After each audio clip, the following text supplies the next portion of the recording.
This is episode 17 of the Lakers Takes podcast, and today I'm talking about the return of LeBron James, the demise of Russell Westbrook, and the hardest week of the season coming up. Let's get into it. All right, so the week started with Blazers versus Lakers, and this was a good one for the Lakers. They won 99-94.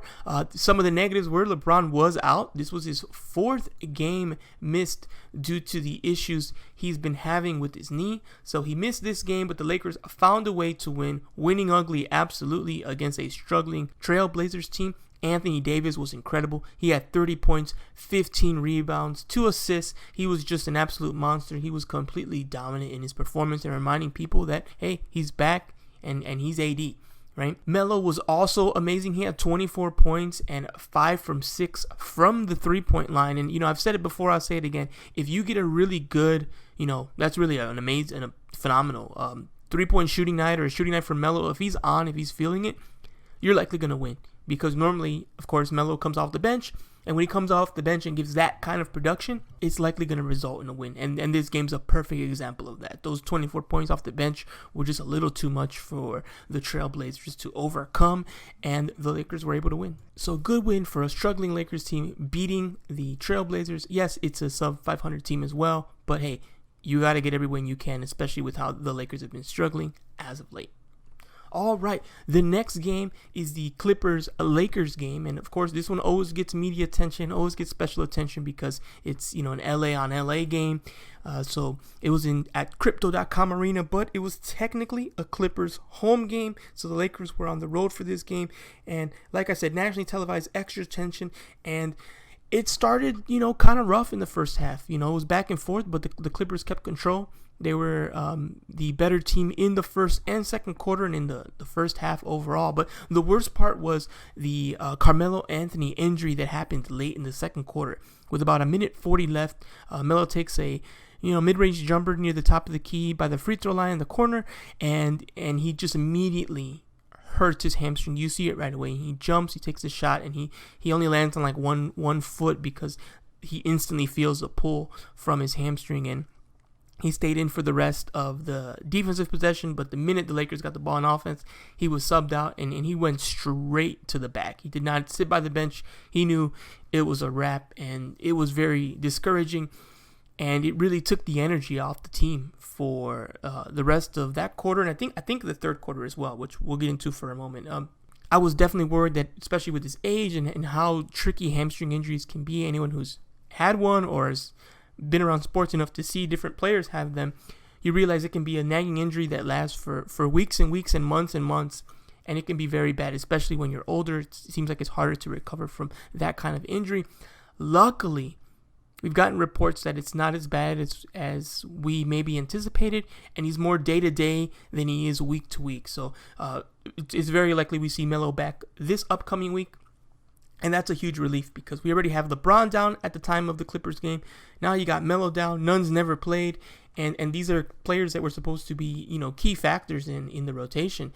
And another scorer, another forward gone. That brought the Lakers down to just 2 forwards, Ariza and Stanley Johnson. Ariza's pretty old. Stanley Johnson's a player who's, found a way on a roster fighting through 10 days. It's just been rough. It's been a rough season, and that's another injury. Luckily, as I said, not looking to be too serious, and it looks like he will be back this week, so that's amazing. But for this game, it definitely hurt the end of the second quarter and the start of the third. I think that's one of the reasons the Lakers struggled in the third to produce offense was because they were missing Carmelo Anthony. They really needed someone like Melo. They got outscored 34-28, and with losing the first quarter, losing the second quarter, and then losing the third quarter, it just felt like this game was pretty much done, and the Lakers weren't going to be able to do anything. They were down by 12 going into the fourth. My philosophy is to have a comeback. You want to be down by 10 or less in the fourth, because if you're down by 10 points, you probably need 2, maybe even 3 runs to come back. In other words, you're going to need 3 times where you're clearly outscoring the other team. 6-0 run, 8-2 run, 5-0 run. You're going to need that a couple of times because you're going to have a run, then things are going to even out for a few minutes, then another run, even out for a few minutes, another run. So 12 points, you'll have to go on a couple stretches like that, or, one epic one. So I just thought it was too much. It's too much to overcut in 12 minutes. You got to cut the lead down by a minute by a point every single minute. it seemed to be too much, but the Lakers found a way to do it. They found a way to chip away. They found a way to close the gap. And next thing you know, midway through the fourth quarter, you had yourself a ball game. The Lakers were right in it, and they pushed it to the limit. We ended up having an absolutely epic final minute of this game. I'm going to go through it because at a minute 3, things just got insane. Started here, 1 minute and 3 seconds left. Russ makes a pull-up jumper, and he gives the Lakers the lead at 105-104. Reggie Jackson comes up the court and gives the Clippers the lead 106-105. Then Monk responds. He makes a 3. Lakers are up 108-106. Then Marcus Morris, he pump fakes. The Lakers avoid causing a foul, still contests the shot, but he hits the 3, gives the Clippers a 2-point lead. Lakers call timeout. Russ and AD on the pick and roll. They end up leading up to an Anthony Davis alley-oop dunk to take the lead 110-109. Then Reggie Jackson goes coast to coast and gives the Clippers a 111-110 lead with 4 seconds left. And then with no timeouts, AD has to go coast to coast, and he is able to shoot a little runner, desperation shot in some ways, but it rattles in and out, and the Lakers lose 111-110. So if you weren't a Laker fan, or maybe even if you were just watching the game, that last minute was absolutely thrilling. There were so many lead changes. One team hits an amazing shot, the next team responds. It was fantastic. I wish I wasn't, emotionally involved at all in this game, because this would have been a great one to just see two teams duking it out. The crowd's going crazy. It's cheering, it's booing. The Lakers crowd kind of takes over. The Clippers crowd tries to take back the stadium. It was, insane. It felt like a really exciting high school game where there's just pandemonium and energy because it's just going crazy. So that was amazing. What wasn't amazing was Reggie Jackson hitting that shot. He did a great job. But after they won, he was over there celebrating with that condor or whatever the Clippers mascot is. They're dancing. They're having a good time. Rightfully so. That they earned the win for sure, even though they kind of choked up the lead, in the fourth. But hey, it's not how you start, it's how you finish. They finished with the W. They finished hitting a game winner, and they won the game. So props to the Clippers. Lakers have a history of losing to the Clippers recently. It's a very weird thing, but people ask me what would happen. I'm like, they're going to lose, because history tells me they're probably going to lose these games. And history repeated itself here. Lakers lost 111-110. And more importantly, it's another loss. This could have put the Lakers at even with the Clippers. Instead, the Clippers extend their lead. Now they're 2 games up, at least at the time of this game, in the standings. And it's just not looking good for the Lakers here as they continue to kind of, dig a hole for themselves. 3 games under 500 this deep in the season just is not acceptable, but it is the reality. Then on the morning of Lakers-Knicks, we hear that LeBron goes from out to doubtful, which is an upgrade. And they say he's probably going to try out that knee and see if he can go. Then he goes from doubtful to questionable. And we're like, okay, maybe he's actually going to play. And then he gets the official announcement that he's going to play, he's going to start. So he went through the whole gauntlet on Saturday with LeBron about his likelihood of playing and if he'll play. And it was great to see that, hey, they cleared him. They're comfortable that he's going to play, and he's out there. So that was great to hear, great to see. And, of course, LeBron did play against the New York Knicks, and the Lakers won 122-115 against the New York Knicks. And honestly, it was a tale of 2 halves. The Lakers were awful in the first half. They were down 71-56, and it seemed, LeBron's return was a dud. You got the big 3, and you're getting blown out by the Knicks. Obviously, it's the first game, and he needs some time to warm up. And how healthy is he really? Those are still questions, of course, but still, it was not looking good. But then in the third, the Lakers made an incredible comeback. 31-13, they outscored the Knicks in the third quarter, and Monk became microwave Monk. He just started scoring everything. He outscored the Knicks himself in the third quarter. That's how good he was. He scored 16. I just said the Knicks scored 13, so he outscored the Knicks himself. The entire team did 31-13, and it was just, a Monk game. That's really what happened. We got ourselves a Malik Monk game. He started. He had 29 points. Didn't really give you much rebounding. Didn't give you much assists, but his points were there, and he was explosive. And LeBron, how did he play? 40 minutes he played. He played 40 minutes. The game did go to overtime, so that might, keep that in mind. But he led the team in minutes. He led the team in points, or was tied actually with Malik Monk with 29. Monster triple-double with 13 points, 10 assists. he was phenomenal. He was just absolutely dominant, and it was amazing to see that given his injury. You still saw he didn't have the same pop, the same explosion. There's a couple transition plays where he would have dunked and he went for the layup. But again, hey, the 2 points are the 2 points, and he got them.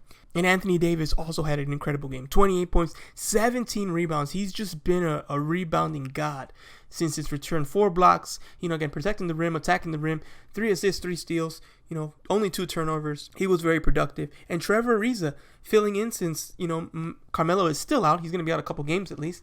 And Trevor Ariza did his thing. He had 11 points, 35 minutes of play. Trevor, as y'all have known, he's a player I've been critical of. I just don't think he has anything. But maybe he does. He had enough tonight to be serviceable. He's still not a huge contributor, but he was serviceable. 35 minutes. He played well, knocked down a couple threes. That's all I'm really asking for, and I'm personally not even asking for that. So I'm glad we got it, especially with Melo out. Someone has to play that small forward role, well. DeAndre Jordan played, not much there, but Dwight Howard was out because he had some back stiffness. It's just something that's been flaring up now and then for him. And this was a game where it was bothering him enough where he didn't play. But ultimately, the Lakers were able to come back, and they should have finished in the fourth. They had control, and they just gave it away in the final, minute or so with missing free throws, silly turnovers, and then just not getting stops. The Lakers were up 111-106 with 43 seconds left, and they were unable to hold the lead. Again, missing their free throws, giving up shots. R.J. Barrett hit an incredible big 3 with 8 seconds left to tie the game. The Lakers could have finished it in regulation, even with them fumbling the entire last minute in their last few possessions. But LeBron took the last shot and he missed it, so the game went to overtime. Luckily, in overtime, the Lakers took control. That was the turning point for them in overtime when Evan Fournier, dove for a loose ball and saved it. It was going to actually be Nick Ball, but he saved it anyway. But when he saved it, it ended up in the hand of the Lakers. Eventually, the ball ended up being a slam dunk for LeBron on a fast break because of the way the ball was saved. And from there on, the Lakers just kind of pedaled to the metal. They outscored the Knicks 11-14 in the fourth. And the Lakers won 122-115. They won an ugly game, but you need to win those ugly games again, especially late. And the Lakers got the W, making them 26-28 on the season. But now they got LeBron back, they got AD back, and they got Russ. So let's see how things go. Okay, I would say that's a pretty good, short, brief description of what happened in the 3 games that occurred last week. But one thing I haven't really stressed yet is how Russ has been playing and how rough the game was for Russ recently. So I need to talk about it, I need to address it, because it was a point of huge contention against the Knicks. Russ had one of his worst games. He played for 29 minutes, only had 5 points. He was 1 for 10 from the field, 4 rebounds, 6 assists. He didn't play most of the fourth quarter. He did not start in the fourth quarter. He came in with 5 minutes left in the fourth and played. Wasn't too good, and then didn't play a minute of the overtime. And again, I'm not a big plus-minus guy, but in a game where the Lakers win, and you look at the starting 5, AD has a +9, James has a +12, Malik has a +8, Stanley Johnson has a -5, and Russ has a -15. The biggest plus-minus on the negative side for the Lakers was Russ. He didn't play good. He played bad. And that led to some conversations about his role. What does it say about your number one, your highest paid player, who's your starting point guard, who you gave up everything for, that's now unplayable in crunch time? What does it say that this feels like these are must-win games and you can't just go process over results? And what does it say that when you do go for results, you cannot trust the process of having Russ be the starter or be on the floor? And all this is very concerning. Now, there's been Russ games that are good. There were Russ games this week that I thought were fine. I think the Russ game against the Clippers, he was just fine. He did have that, I didn't mention it, but on that Reggie Jackson game winner, he did kind of try to trap him and go for the steal, and that kind of helped lead to the layup. But I think overall he was good in that game. This game he was not, and he's had games like this, but this one was definitely the worst. And, there was literally booing at Crypto.com for Russ. There was times he tried to go for shots, and you could see him actually pause. I think that was the worst part, because if he's pausing, then he's not confident, and he's doubting himself. And we can doubt him all we want. That's the way the business works, but he shouldn't doubt himself. He can't, not on the floor. And there's a 3, especially in the corner 3, where he really, He was open and he really waited and paused and kind of pumped, and the crowd was visibly agitated or audibly agitated. And then he missed the shot when he finally did take it. And those were the things even LeBron and AD hinted at after the game, that, hey, it's okay if you're having a bad game, but you got to shoot those. We got to know that you're going to shoot it. Go 1 for 15. It's fine. Play your game. You're Russell Westbrook. Play your game. And he didn't play his game. We'll see. I'm a believer that, the trade deadline's this Thursday. I don't think you're going to get a Russ trade happening. I don't even think I would do a Russ trade. I think you owe it to yourself. You gave up so much for him. You owe it to yourself to see it through and see if it works. That's my opinion and my philosophy. So go ahead. See if it works. Give it a shot. Give it an authentic chance. And let's see what happens. It hasn't gone well. I don't think this experiment's gone good. And this is a low moment right now. Hopefully we don't get lower. Hopefully Russ can get out of his funk. Hopefully Russ can learn how to optimize himself in this system as a third option. I've seen him do things incredibly as a 1 and 2. We need to see it as a 3. And we're running out of time, obviously, but this is the time of season where Russ tends to kind of ramp up. So we'll see if that's going to happen here. It kind of has to if the Lakers want to win anything. That's for sure. And, we'll see. It'll be really interesting this week. This week's got a lot of tough games, which we're about to get into. And Russ is going to have to be better. And I know he can be. That's the thing. Even with all this, people say, oh, he's worse than the X player. He's still the third best player talent-wise even today. His ceiling is still higher than everyone except LeBron and AD today. Him playing his best, he'll beat everyone on the team except those two. And for us to get to where we want to go, we need all three at optimum ability. And Russ hasn't been that more often than not. LeBron was pretty close against the Knicks. AD was. Russ was way down there. So he's got to bring it up, definitely. That's a key. So we'll see. I'll be watching. I'll definitely be rooting. I'm cheering for Russ. I want this to work. I agreed with the decision in the beginning of the season. I saw how those role players everyone loves. I saw how they played against a top tier team like the Suns, and how they left LeBron out there just to be by himself while the paint just collapsed on him. And they couldn't hit their shots, and they couldn't do anything offensively. And our starting point guard at that time went scoreless in a pivotal game, and then went scoreless for the first half of the closeout game. I saw all those things. I don't forget. I watched the Lakers-Suns series. I can't count how many times I rewatched those games. Basically because I do the film review and the breakdowns of players at the end of the year. And when I do that, I rewatch the games that mattered, and I pick like 10 games. My process is I pick like about 10 games and study how players played in their best moments, their worst moments, and in the team's important moments. And with the team's important moments, that means the playoffs. And since we only had one round, I just watched that round and the play-in, and again, like those 8 other regular season games or whatever from the season, from that player's perspective. So I watched the Lakers-Suns series, at least clips of it, so many times. And I saw how the players played. And I saw why they played the way they played. And that was due to the other talent on the other side. Being able to take away what they did, overwhelming them, and them essentially choking in those moments. So I understand going for Russ, who maybe he's not going to fold like that against that kind of team, that kind of way. But we have to get there, and he has to be better in the meantime, and he has to get better if he's going to be better than those players in that moment later. So we'll see. We're getting close to a crossroads. Maybe we're even there. I don't know. But we're going to find out as this season goes on what Russ is going to do to improve, because he needs to improve. You know what else is going to improve? The competition the Lakers are playing, because this week's a doozy. I wrote an article at the beginning of the month about this month being difficult, and a lot of people said, oh, well, there's a couple games here that aren't too bad. And I'm like, yeah, but we'll check later, because here they are.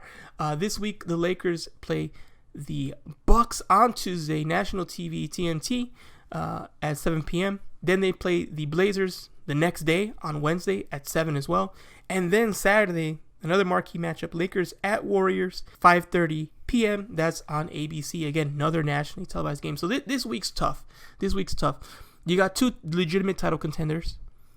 And then the only team you play that's weak are the Blazers, but you're playing them off of back-to-back after playing the Bucks. Lakers have not won back-to-back games all year. The weaker team being the other back-to-back is not helping. And then again, the Warriors is going to be tough. So this week's going to be tough. We're going to learn a lot about this team, right? I feel like we already know a lot about this team. That they're mediocre and average and frustrating.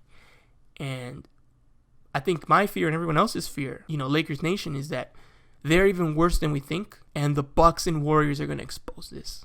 And we're looking at some brutal 30-plus point, 20-plus point losses and blowouts. That's what we fear, that we're going to get upstaged and embarrassed on a national level. And these two teams are going to really show the gap is bigger than even the most pessimistic Laker fan can imagine. And that's the fear this week. We're going to have 2 of those games of the 3 games we have. Obviously, the other side is, hey, a good test. Where are you at really when you have to be? How good do you match up against those top teams that you need to beat if you want to be a champion? But it's rough. I think 2 out of 3 would be great this week. That would definitely be, I think, the best case scenario. A sweep would be fantastic. A sweep would question everything about this team and what we know about it, barring any huge, missing pieces from the Bucks and Warriors, besides the ones that are already out, like Draymond Green for the Warriors, right? So obviously, if someone like Steph doesn't play, that kind of cancels out what I just said. But if he plays and everyone else who we expect to play plays, yeah, that would be huge if they could win 2 of these 3 or a sweep, which I don't think they've done all year. So yeah, we'll see. Lakers are currently 26-28, so they would need to at least win 2 of 3 if they want to get only 1 game under 500, and they need to win all 3 if they want to go over. And, there's not that much time left. They're currently 9th, and they'll need to at least get above 500 to get to the 8th seed, and then have to push even better than that to try to avoid the play-in, and that's the goal now. So let's see if the Lakers can stay healthy now. Let's see if Melo can come back, and let's see how the Lakers do against the Warriors, the Bucks, and the Blazers this week. Hopefully when I talk to y'all again next week, we have some good news and some good updates against some great opponents. I'll talk to you then. Go Lakers.